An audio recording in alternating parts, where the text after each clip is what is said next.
The VOG Network is now broadcasting live from Atlanta, Georgia. Up next, The Bobby Blackwolf Show. The first DLC for Forza Horizon 4 is out, and it doesn't add as much as it sounds. Plus, Discord has entered the game revenue split arms race. Tonight is December 16th, 2018, and The Bobby Blackwolf Show, featuring your calls and chat comments, is up next. So you would say, even if... Okay, I'll let you go. You talk. Wow, what happened to your voice? Thank you, Skype. So video games, that's what the show is about. This is that one Ake Ripper from Sweden. And what's with all the Halo hate, Bob? You've been hating on Halo a lot lately. I just don't like shooters. I'm not saying it's a bad game, I just don't like it. Billy OK says he can't be seen in public playing games that aren't hardcore. What would people say? And What Up G and Chad is once again talking about wrestling. That's why it's not because they hate the fans, it's more because they have to start from scratch. Hogwash later. From a little room in Atlanta, Georgia, Bobby Blackwolf. It's me! Little room. See, told you. It's a little room. Hello, everybody, and welcome to... I'm actually scared. Like, this is the first time I've been shaking on Sunday nights.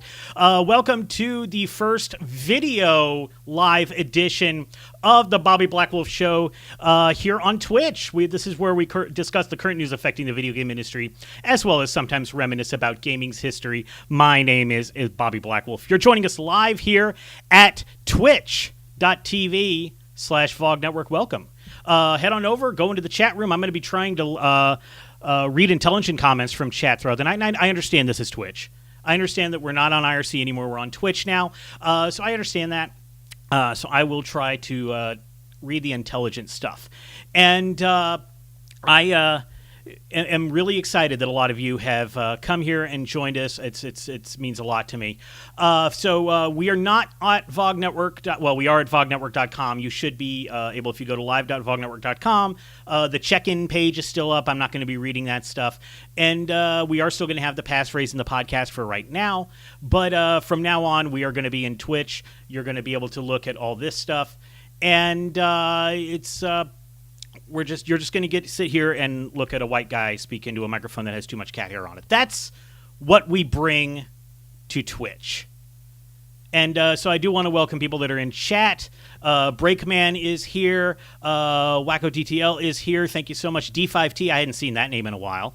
And he even says, yes, the talking Christmas tree. I have a talking Christmas tree. He doesn't talk anymore, but he's back here creeping me out. Creeping everybody out. I actually do a lot of video conferencing for work from this exact same setup, so that's why I have things set up here. So a little bit later on, the Skype line actually does work, and I actually can show video. So I am going to open up the Skype line, Bobby Blackwolf Show, all one word. It's going to be opening up a little bit, and then also you can comment on the podcast episode over at vognetwork.com. Hopefully, nothing really changes for the people on the podcast. Not much is going to change. But I do want to say that, some of the things that we're going to be able to do for the live show here on Twitch is that I can actually show some video of stuff. And so, like, recently, let me put it to you this way. Recently, I went to DreamHack, right? And, I sat here and I told you a lot about DreamHack. But I didn't actually get the chance to show you what it was like at DreamHack Atlanta. So now I can actually go through and I can, instead of you looking at my face, you can actually look at video I've shot from other places. So this is just like random B-roll. If you're listening on the podcast feed, you're not missing much. It's just random B-roll of stuff that I shot at DreamHack Atlanta just a few months ago, thinking I would use it for something. But you can actually kind of see what I'm talking about, and I'm going to try to do that without jeopardizing the audio podcast, without letting the audio people miss out on anything. But it's going to take some time to get used to. I actually have this annoying delay right now because I haven't set up my drivers, so I actually have a 150 millisecond audio delay of my voice in my ears. So if I look a little confused sometimes, that's why. So I am really excited to be here now as a part of Twitch.tv and Twitch podcasts, doing our podcast here on Twitch. I know a lot of people do talk shows and podcasts on Twitch. We are yet another one that is going to be here on Twitch, and I'm really excited to be a part of it, and exciting to share what I do here with all of you. So, and Rob, Orange Lounge Radio is also going to be on video tonight, and we've kind of been one-upping each other with what we're going to be doing. Some things are going to, morph over time with the show, and we this is a period of us changing what we do. But let's not talk about me or Twitch anymore. I mean, well, Twitch will obviously come up. But let's talk about some of the stuff that we do here on the show. So if you haven't actually listened to the show or you haven't listened in a long time, this is like an AM radio style talk show where I discuss the things that I care about in the gaming industry. Sometimes it's games, sometimes it's stuff, game development things. I've been a software developer for a long time. And so I sometimes like talking about that. I like a lot of VR, so you can probably see some of my googly eyes back there, my VR headsets. I'll talk about that stuff. But the first one I'm actually going to talk about is that I played the new expansion for Forza Horizon 4, and that's called Fortune Island. And this was, it was touted as like anything can happen and all this stuff. And it seems like it's going to be add a lot to Forza Horizon because there was a Forza Horizon 2 expansion called Storm Island, and that's like there was like all this weather and all the weather effects that affected everything, and it made everything a lot more difficult. I don't find that here in Forza Horizon 4 in this. It does have some weather effects as well, and it just doesn't seem like all that much. And it is an expansion; it's not a whole new game, but it made me feel like I kind of wish there was a little bit more variety. Now, I am happy that there are more races that I can go in, so I can try to get more things. But other than the weather aspects of this island, they also have, it's called Fortune Island because you can get a fortune on it. And so there are actually treasure chests that you have to find. You have to solve a riddle, for instance. And so you have to solve this riddle it says like the riddle is two parts. It's the car you have to use and where you have to go to do it. And you solve the riddle, theoretically, and then it gives you it's like a barn find. If you played Forza Horizon, any of the Forza Horizons, it then does the barn find thing, but instead of looking for a barn, you're looking for this really, really tiny chest. And they do give you a picture that shows you kind of where it is. But it makes it sometimes kind of, you're going to spend a lot more time in drone mode than you do with the barn finds, because the chests they tuck them in corners, and you're like looking at landmarks that are in the background. But also one of the things that sucks about it is the second riddle. It's actually a drifting riddle. And so that one of the things that drifters are going to love in this expansion is that there's a huge drift zone. Like it's the longest drift zone I've seen in a Forza Horizon game. And that's the second riddle. You have to do that in a specific car. And you have to get at least 1 star in it. And I'm so terrible at drifting that I can't get it. So I just missed out. But if you get that treasure chest, it's 1 million credits, and there are 10 of those in the game. So there are 10 million credits that you can get, which is good because the last barn find, and I'm going to mention something on the video in the intro. They have this lightning strike tree. That's the only time I have seen that happen. That doesn't happen in any other race. So it's the only time it happens. But there's one of the houses that you can buy in the main Forza Horizon 4 game is 10 million credits, and that gets you the last barn find. So with this, it really does jumpstart how much money you have. So Kaijudo in our chat over Twitch says, I can't wait for the Forza Family Vacation Edition. It's just you driving your family around to different American landmarks. Isn't that called Crazy Taxi? That's what I was thinking. And actually, if you're looking for that, I know you said family stuff, but American Truck Simulator is a thing that exists. So you can that lets you drive around to different cities and not necessarily not necessarily landmarks. They do have some landmarks in it. They do have some of the nighttime effects because the Aurora Borealis is up there, so that looks really neat when you're looking, when you're driving around at night or racing at night. And Pixelpox does say American Truck Simulator does not have the entire United States yet. That's why you go get the Coast to Coast mod that kind of does, but not really. So Forza Horizon 4, I bought the Ultimate Edition because I wanted to play it early, and I knew I was going to buy all these expansions anyway. So it's got another map. It actually does have a new challenge mode where you go through the start gate, and you have to get through the end gate as quick as possible. So that's ignoring all roads and basically just going straight to it, which is how I play Forza anyway. So those are kind of fun. So it basically grades you on you have 60 seconds to get to the gate, and then it grades you on how quickly you get over there. So I think it's kind of fun. I haven't really been able to play Forza Horizon 4 online with a lot of people. So I guess we're just not all playing at the same time. And now Smash is out. So who's going to play this? Fifth Dream today in chat asks, can I drive the desert bus route in it? He's probably talking about American Truck Simulator. I actually think you can now because both Arizona and Nevada are in the game. So I think you can go from Tucson to Las Vegas. So yes,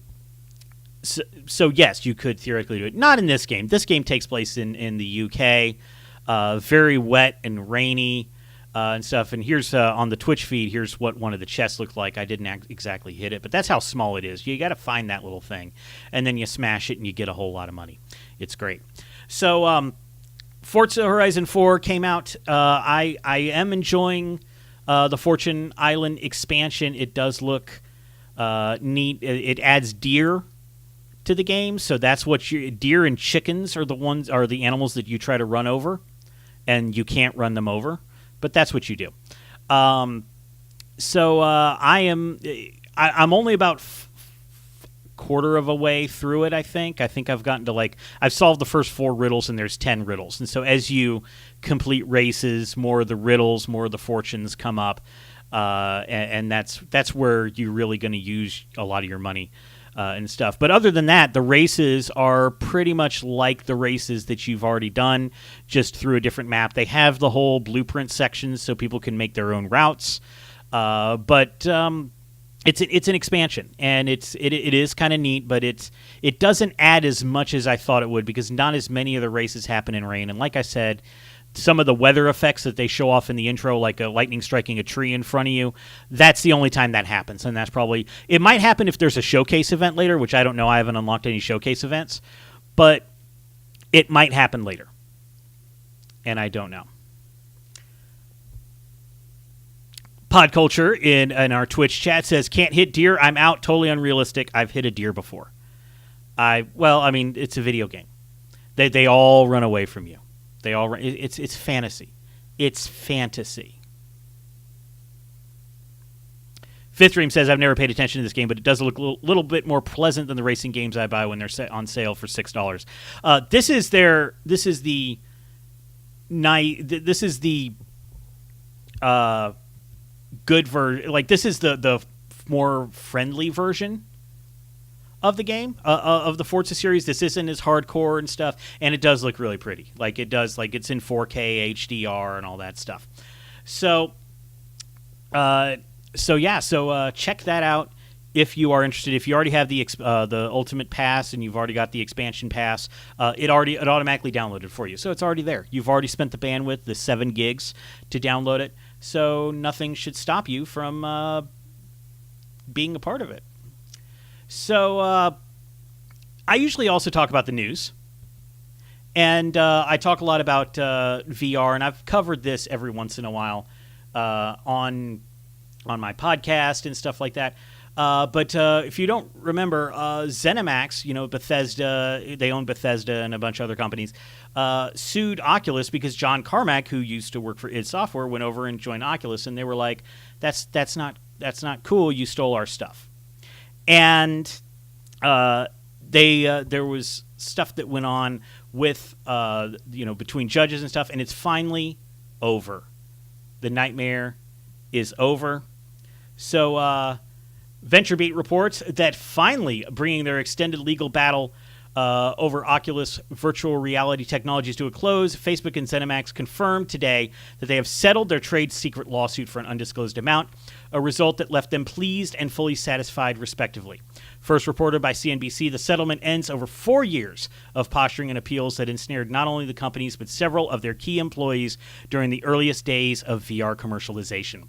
Best known for its game studios Bethesda and its software, ZeniMax claimed that former employee John Carmack had used copyrighted ZeniMax code to develop the Rift VR headset.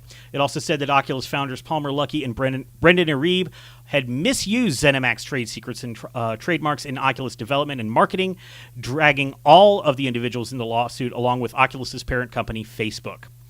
Now, everybody disputed the transaction. ZeniMax won a $500 million jury verdict in February 2017, including damages for copyright infringement, violation of a non-disclosure agreement, and trademark claims. After a year-long appeal, the judge cut the verdict in half, removing damages for trademark claims and effectively letting Facebook's employees off the hook. The remaining $250 million was based on copyright and trade secret violations, and it hung over Facebook's for 6 months until today's settlement, which came amid another appeal.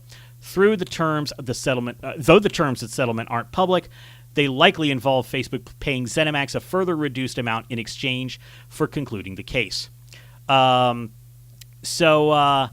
The thing is also is that, two of the three employees that they're talking about, they don't work for Oculus anymore. They don't work for Facebook anymore. And Bethesda's already gone out and released some of the best VR games right now, Skyrim, Doom, Fallout 4, all without John Carmack. So I don't really think they need them. ZeniMax CEO Robert Altman said that the company is pleased, quote, pleased that a settlement has been reached and are fully satisfied by the outcome. Facebook said that it is pleased to be moving on, although most of its responsible employees have already done so.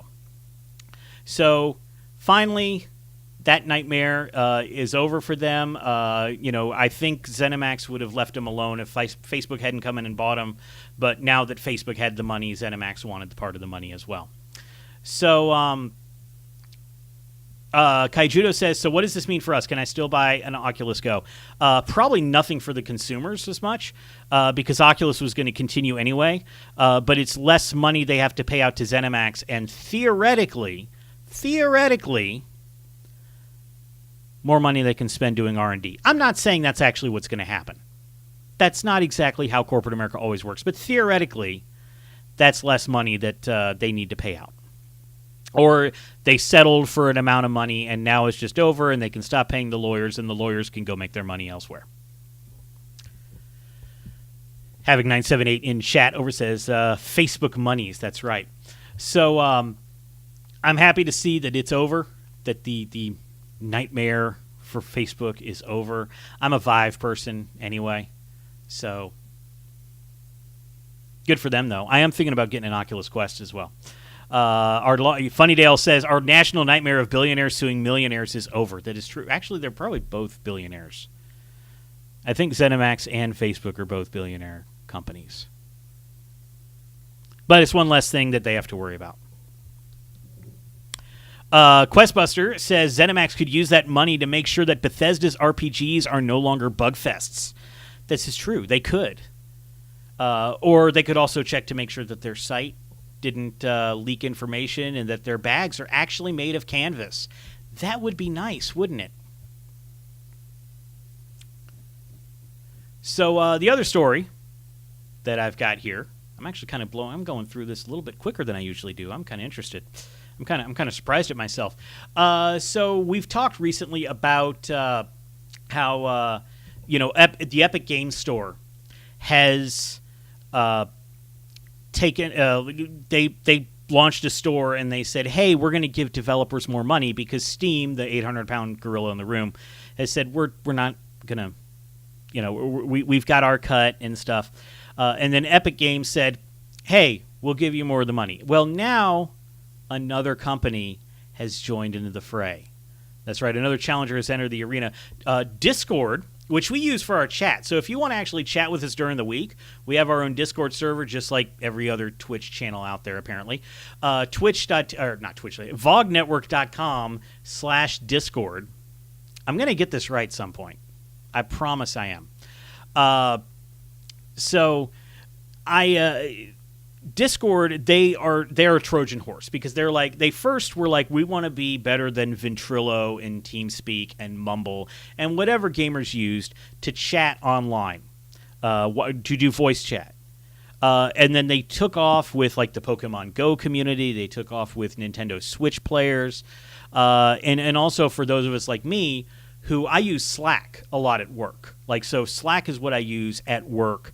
And so Discord actually has a very familiar interface. I just use, I use Slack during the week and Discord on the weekend. And it's fine.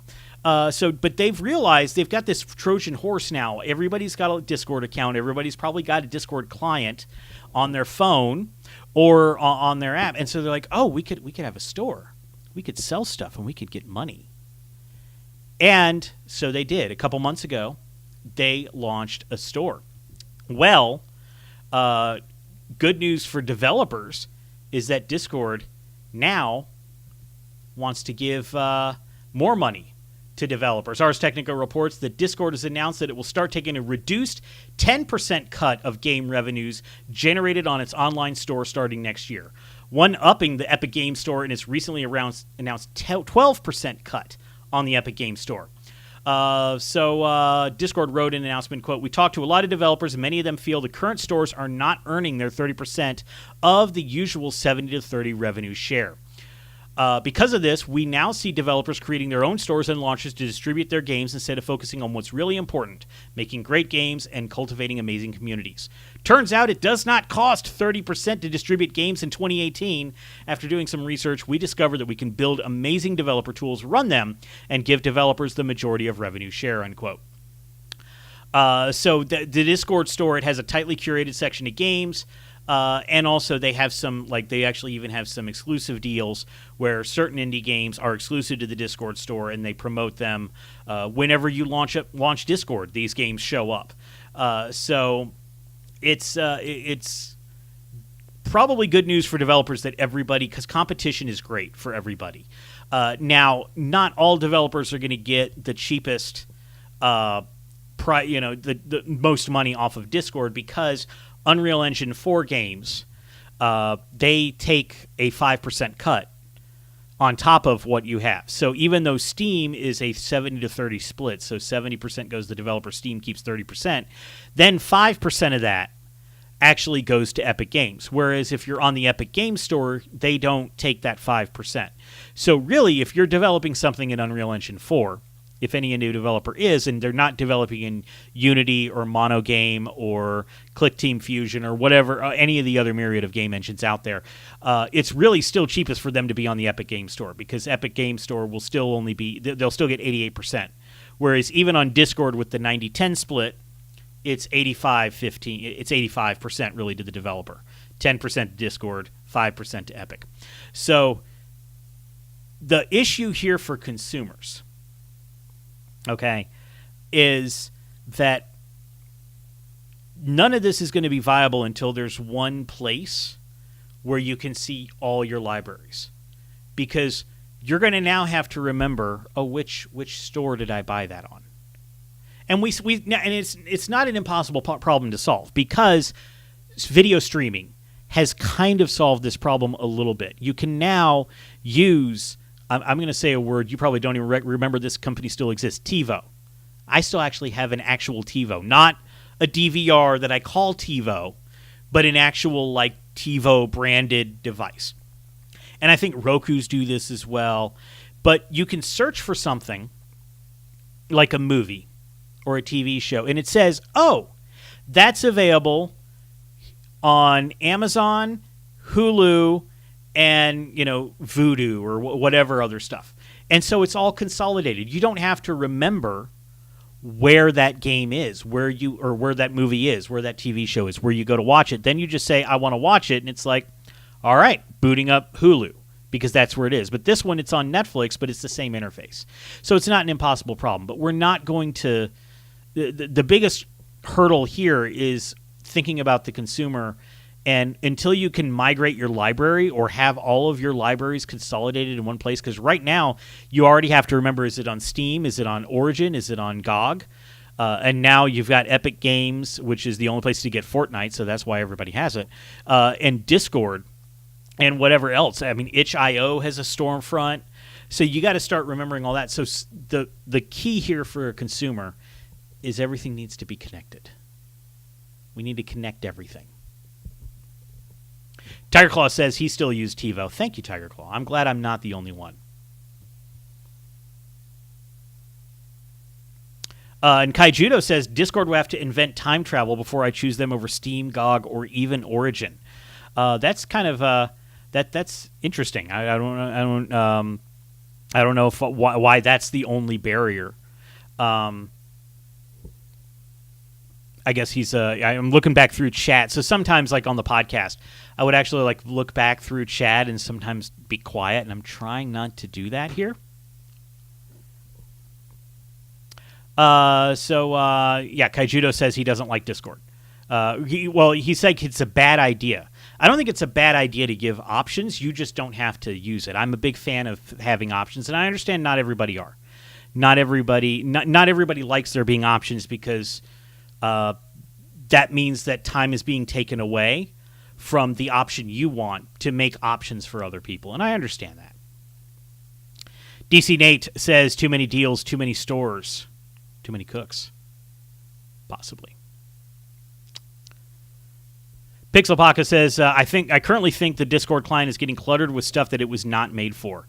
I just click away from the store tab every time, and I just go to whatever server. I'm also only on 4 servers. I'm not on 50 or 100 like some people. But if you want to add another server to your Discord, go to vognetwork.com/Discord and join our Discord. SJ Owner Matt says, too many deals on games, no time for it. And it's kind of like saying your Discord backlog isn't going to be as cool as saying my Epic backlog. Because that's what they're really going to go for there. Raginator says he's on 20 servers. You probably have notifications going on all the time. Kaijudo, he clarifies. He says that he thinks it's going to be a bad idea because it's going to clutter the UI. It has nothing to do with the store itself. The store is actually like its own tab. So you just click away from the tab and then it's fine. ActF says we need more console digital game deals. There was something now. Like somebody can probably fill me in because I remember like seeing something on like and I don't know if it was like a joke or something because I saw it on social media. So obviously it's true. It's obviously #true news, was that the Epic Game Store was even coming to consoles. And I don't believe that. I think that might have been like somebody jumping the gun or something. But maybe that's when you have multiple stores, that's when the deals come up because they want you to buy things on their storefront. Whereas right now, it's a closed system. Microsoft, Sony, and Nintendo all operate the only storefront. Same with iPhone. iOS, Apple owns the only storefront, but on Android, you've got the Google Play Store, you've got the Amazon App Store, you've got other options for apps, and so that's why you see more deals and sales going on.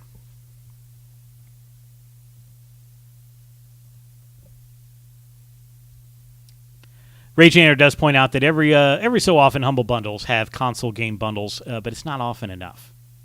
It's every once in a blue moon.